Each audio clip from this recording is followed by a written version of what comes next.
this is certainly a learning journey. I think in the last video in this series I was talking about these both S-type and G-type. They were not A-type, G for Grundy type, which I think is Carling, Black Label, Lager. And I think these are more for various different kegs, and not Carling, what's the other one? Carlsberg. Anyway, stripped it down. It does all come apart. There isn't a spring. The spring's actually in the keg. That's what pushes that up and down. And yeah, strip it all apart. I think the balls, I think in the last one I said my balls were different sizes, and it doesn't really matter, because all I think the ball is there to do, although I'm going to need to check, is to stop anything coming back down. It's not to stop anything coming out, obviously. If it was to stop things coming out, you wouldn't get any beer out. So it's to stop anything going then back down. So I'm guessing it's if the pressure builds inside too much or something or other, it's to stop pressure. Anyway, you know what I mean, I hope. So it does all strip down, clean up, and then a quick soak in Star San, and good as new. Happy with that. Same with these. These have had a very quick dunk, and then they're going to be stripped, and all of the so I've taken all of the really crudded on yucky stuff off, and then I've just taken this off here, and so these will all need cleaning up just with a Scotch-Brite. Then all of the connectors are coming off, and they'll be cleaned. These are still John Guest, but they've got the brass attaching, which I suppose stops idiots over tightening them and breaking them. Not that I know anyone who does stuff like that. So that's those. I have moved that bucket. We've got here is the S-types, more S-types, which again, these are the 5 that were featured in the original one. Giving them the initial clean to get that yucky, it was horrible. It really was so horrible. Crud off. So that's cleaned in sodium percarbonate, of which I have lots because I buy it in 25 kilo bags, and it's environmentally safe. You end up with just kind of like oxygen, basically. I have this thing I don't really want to use unless absolutely necessary, any hostile chemicals in here. If we can avoid doing so, that includes things like cleaning the kegs, so beer line cleaner. Kegs are going to be cleaned as much as possible, not using hostile. Also, I mentioned in cellar, INN cellar here in Sheffield, I found some key keg copulars. Key kegs are, and again, this is a different, for some breweries, like craft breweries especially, the only real way to be able to offer them here is going to be via what are called key kegs. They're plastic, they're disposable, they're not recycled. And so I'm desperately, the reason I got the connector from Richard and Bryony down at Dorothy Pack's was I wanted to see whether there was some way that we can do something with key kegs. So, because they are just an environmental absolute nightmare. So that will be a future episode. And the other thing that I've done now is with the Ingram hand pull beer engines, beer pumps. Now, these are going through the process of being completely stripped. This one was just terrible. It's a shame they're different coloured wooden blocks that they're sat on. But the way these work are, this might splash a little bit. You pull the handle, and what it does, it pulls that cylinder up and down there, you see, and it purely works on a vacuum, so it sucks, it gives it a good suck from there.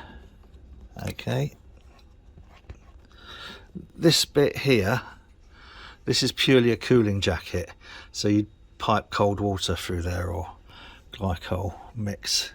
But that there is the main inlet, so you normally have a 1/2 inch tube on there going into your keg or whatever. Now, because kegs have a short shelf life, oh, I nearly said that proper.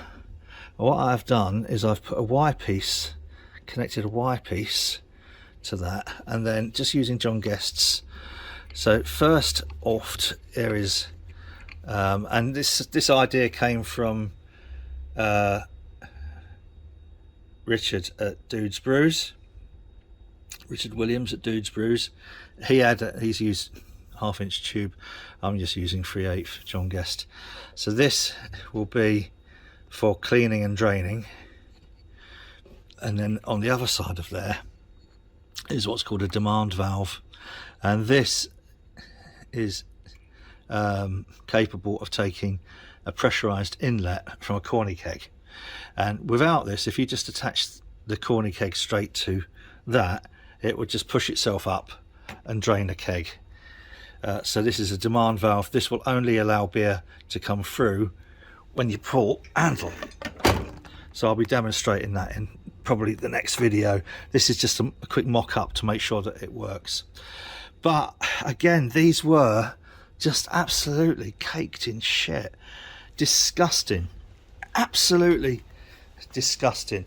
And I don't, you know, I think I'm lucky because I have the ability to implement my own cleaning ritual here. What I think will be, it's not always going to be on this workbench, by the way, it will go on the bar, which is over there, which we was given.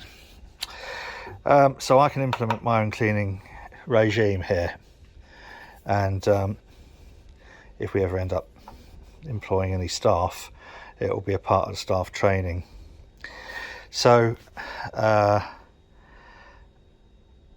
and I'm also fortunate in having good role models, so places like Dorothy Pack's Brew Shed in Retford, all of whom are fastidious about hygiene and cleanliness. So, you know, as I always say, try and learn from the best. So that's the mock-up for that. I'll give it a quick test yesterday, run some beer line cleaner through it.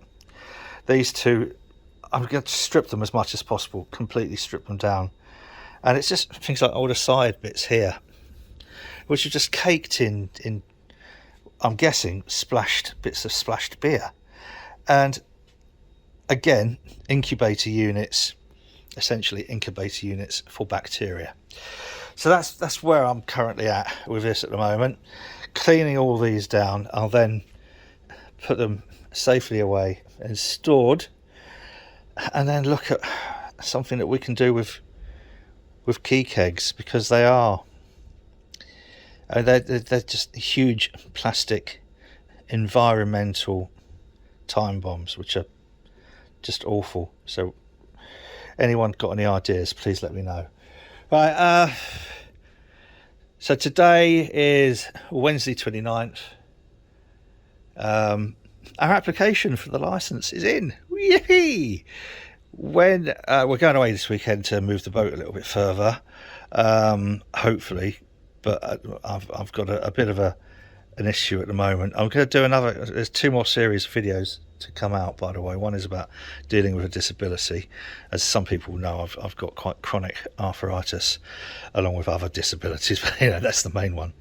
And at the moment it's really flared up in my left foot, so I'm not moving around very much, but I'll be doing a video about dealing with disability. We've also got the move free stuff coming up, and I've got free brews which are going to be coming up over the next 2 weeks at last, when we're back from moving the boat this weekend.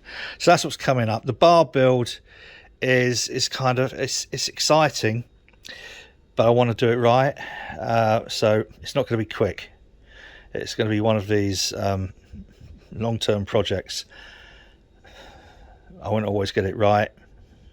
Didn't in the first one of these bar build videos. I was calling the G type and A type, and then I didn't know things come apart, and I thought there was a spring in the thing and everything. But you know, so I'd like to be able to take you with me so that you understand.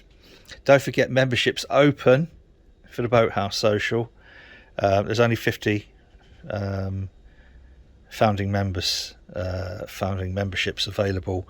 I think there's 12 left, and then that's it.